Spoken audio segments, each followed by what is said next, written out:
Hello, Year 2. Welcome back to Thursday's reading skills. Now, as I told you yesterday, today will be a fluency day where we're just focusing on progressing with our reading. We're progressing on how fast we are reading. We are progressing on the pronunciation, thinking about the expression that we're using. So, we are actually going to finish chapter 2 now. It's just reading to the end of chapter 2. Now, don't forget, yesterday you were making predictions about what was going to happen next. So it'll be interesting to see now if your predictions were correct. If you have your own copy of the book at home, you can read on now until the end of chapter 2. If you don't, you can look at it on the screen just here. Pause it and have a go at reading it first, and then I will read it with you. Okay, so the rest of chapter 2. Thank you, Stanley, Mrs. Lambchop said. She lowered him between the bars and moved him carefully up and down from side to side so that he could search the whole floor of the shaft.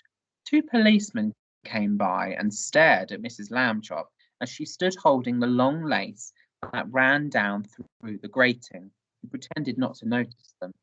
"What's the matter, lady?" the first policeman asked. "Is your yo-yo stuck?"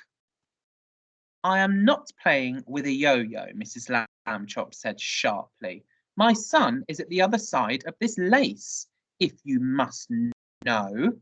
"Get the net, Harry," said the second policeman. "We have caught a cuckoo." Just then, down in the shaft, Stanley cried out, "Hooray!" Mrs. Lambchop pulled him up and saw that he had the ring. "Good for you, Stanley," she said. Then she turned angrily to the policeman. "A cuckoo indeed," she said. "Shame." The 2 policemen apologised. "We didn't get it, lady," they said. "We have been hasty. We see that now." "People should think twice before making rude remarks," said Mrs. Lambchop, "and then not make them at all." The policeman realised that was a good rule and said that they should try to remember it. One day, Stanley got a letter from his friend Thomas Anthony Jeffrey, whose family had moved recently to California. A school vacation was about to begin, and Stanley was invited to spend it with the Jeffreys. "Oh boy," Stanley said, "I would love to go." Mr. Lambchop sighed. "A round-trip train or airplane ticket to California is very expensive," he said. "I will have to think of a cheaper way." When Mr. Lambchop came home from the office that evening, he brought with him an enormous brown envelope. "Now then, Stanley," he said, "try this for size." The envelope fit Stanley very well. There was even room left over, Mrs. Lambchop discovered, for an egg salad sandwich made with thin bread and a toothbrush case filled with milk.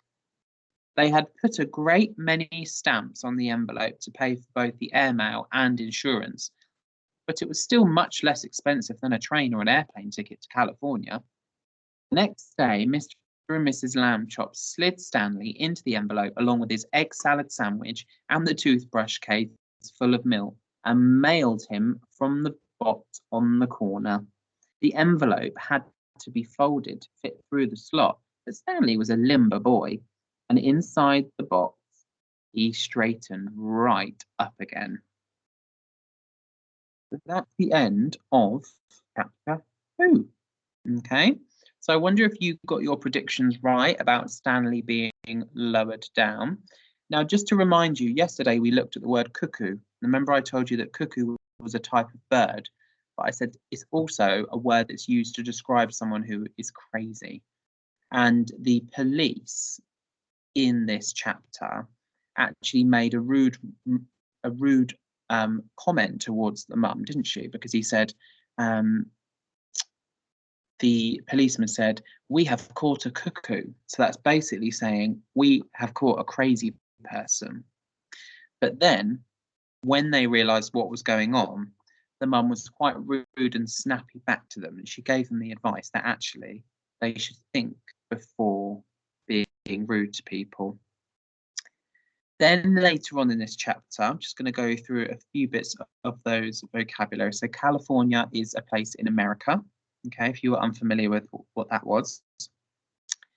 And it said a school vacation was about to begin. So in America, they call it a school vacation, like a school holiday.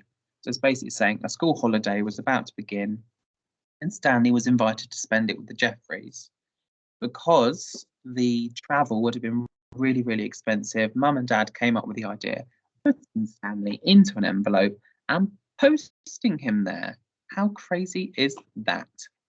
So I hope you've enjoyed reading the rest of this chapter. I will see you tomorrow on Friday for the final session of this week, where we will be looking at using our retrieval skills. Okay, I look forward to seeing you then. Bye, everyone.